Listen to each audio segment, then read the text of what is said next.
Hi guys, it's Sam here at the CoreFit Cairo. Thank you so much for joining me on this CoreFit movement training programme. I really hope you have fun learning to move the way that your bodies are designed to move again with me. But before you start, I just wanted to take you through the movements and the positions that we'll be using throughout the flows so that you get a better understanding of what they are. So when I say them, you'll know what I mean and you'll know what you need to be doing. So I'm going to take you through some videos to explain those positions so that you get a better understanding of them. So all my movement flows follow a developmental sequence as described by the Prague School of Rehabilitation and their method, dynamic neuromuscular stabilisation. These videos are not designed for other healthcare practitioners or personal trainers to use with their patients or clients to teach them dynamic neuromuscular stabilisation. They are only designed for my clients in order for them to get a better understanding of the movements and positions that we use in the movement flows. And I'm not claiming that I've created these movements or positions. As I said previously, they are the developmental sequence as described by the Prague School of Rehabilitation and their method, dynamic neuromuscular stabilisation.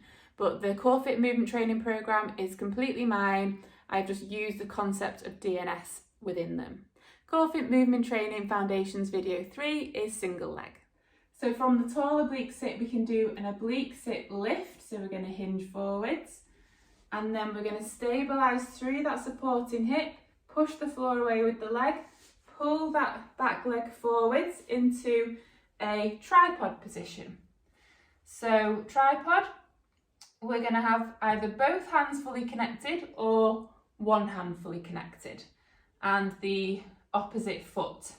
And we want full connection of that foot, so we want the tripod of the foot, so big toe is going to press down into the floor. And we want to feel that connection between the inside of the foot and the outside of the foot and the floor and front to back equally, and full connection of the hand. So we don't want the hand to be clawed. So either of one hand or both hands. And what we want is for the spine to be nice and straight and lengthened. So if I come round the side, what we don't want is for your spine to be rounded. So we're going to try and pull the upper back down towards the floor, lengthening through the spine. You can get some blocks and lift your hands up, so you've not got to go as far, so you'll be able to get into a better position with that.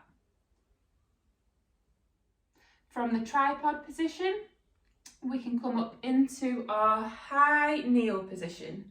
With the high kneel position, we want to make sure that we're not too narrow, so foot comes to the side, because hip flexion is a couple movement with external rotation and abduction. So if you're too narrow, you're not giving your hip enough space. So foot to the side, and what we don't want is for the pelvis to be wonky. So we want to try and scooch the pelvis down, so we're creating external rotation in the hip so that it becomes level with the floor. We want to make sure we've got a neutral pelvis, neutral lower back. So if you tilt your pelvis backwards and forwards, find that.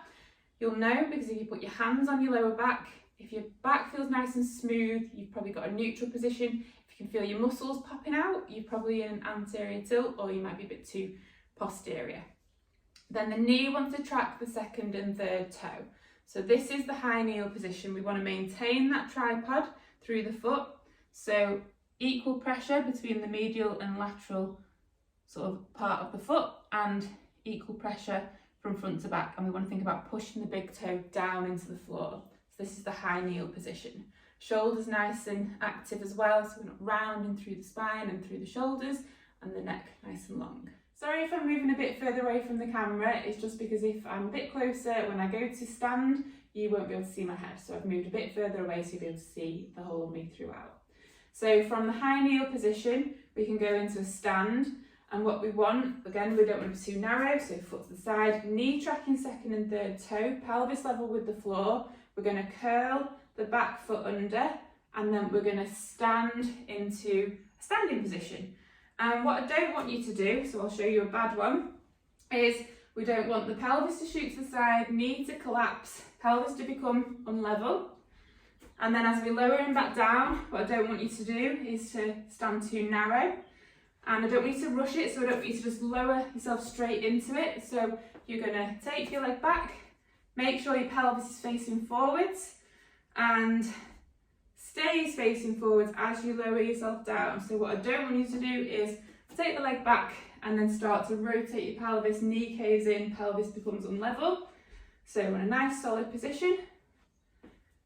And then as we come back, forwards, level with the floor and down. So that's the end of video 3 and the end of your CoreFit Movement Training Foundations videos. I hope you found them useful and I hope that you're really looking forward to getting started with your CoreFit movement training program now.